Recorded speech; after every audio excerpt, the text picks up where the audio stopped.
effective church leaders encourage service. Hi, I'm David Bell. Welcome to episode 10 in our 12-part series on effective church leadership.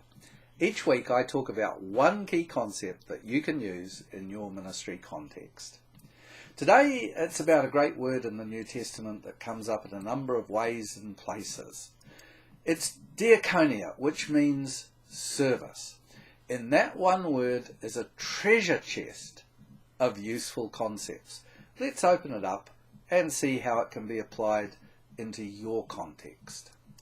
Diakonia is Christian service for and by everyone. That could be a small group or congregation, large or small. It's not an exclusive club for a few.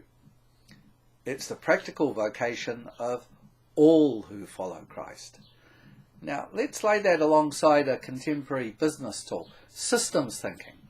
Systems thinking is a way of organising the broad spectrum of knowledge within any kind of organisation. Put the two concepts together. What do we end up with? Something like this. Systems thinking in a congregation deals with valuing, organising, and applying the vast range of diakonia service already and available in the group. A simple concept with enormous potential, but one which is hardly used or recognised at all. Now, why is that? What's the problem? There's a huge misunderstanding about the nature of diakonia in the old mainstream churches. It goes like this. For a very limited number of people, diakonia will express itself as a separated job or vocation or calling in the congregations. These people are called deacons. Now, there's also another form of service called the ministry of the presbyter. Deacons and presbyters, on the surface, relate to specific tasks in the life of the congregational church. In the early years of the church, they became more formally recognised ministries.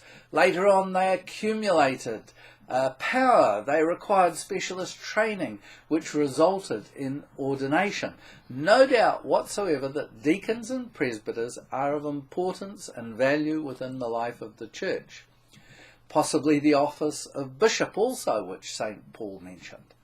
But neither ordination to deacon nor to presbyter, even bishop, expresses the key fact that diakonia service is the service of everyone, the vocation of all who follow Christ, and that's why it's all gone astray.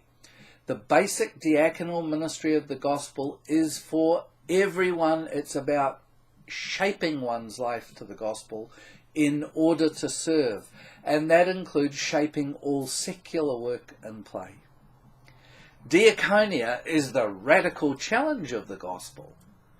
Diakonia-based systems thinking, that's a mouthful. Well, let's just the word diakonia do all the talking. Diakonia involves shaping this whole of life enterprise across the group.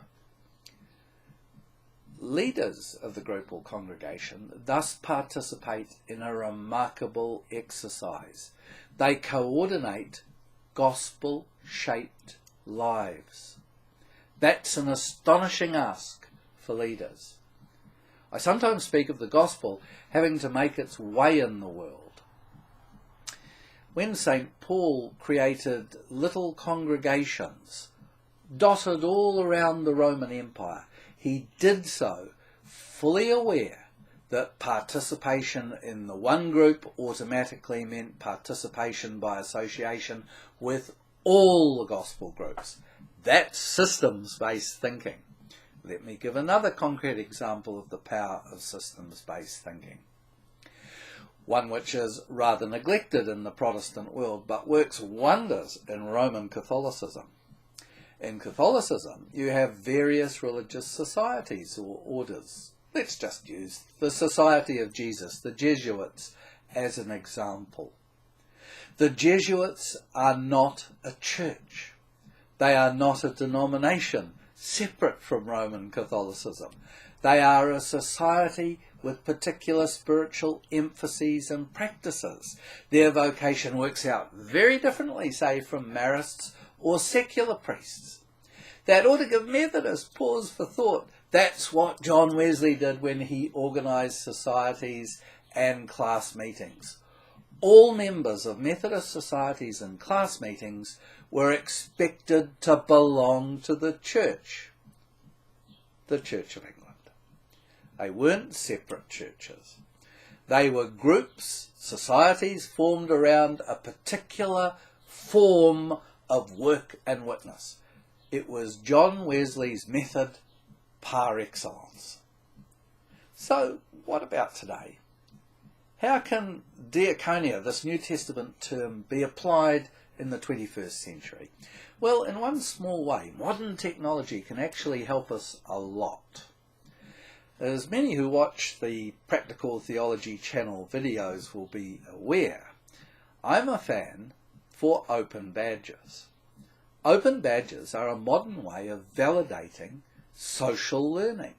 They work with informal learning, non-formal learning, and on-the-job training. The significance of badging really comes to life in volunteer settings. Whether secular groups or religious societies, the badge functions as validation, like St. Paul's Roman citizenship.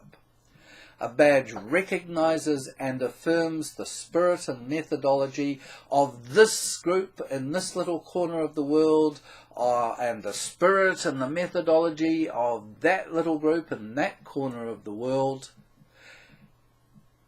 The badge carries information not only of the recipient, about the recipient, but the life and work of the group or society internationally.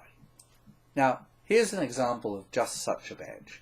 It's how we apply systems thinking. It's the heartbeat of the Kiwi Connection from the Trinity at Waiheke Learning Centre.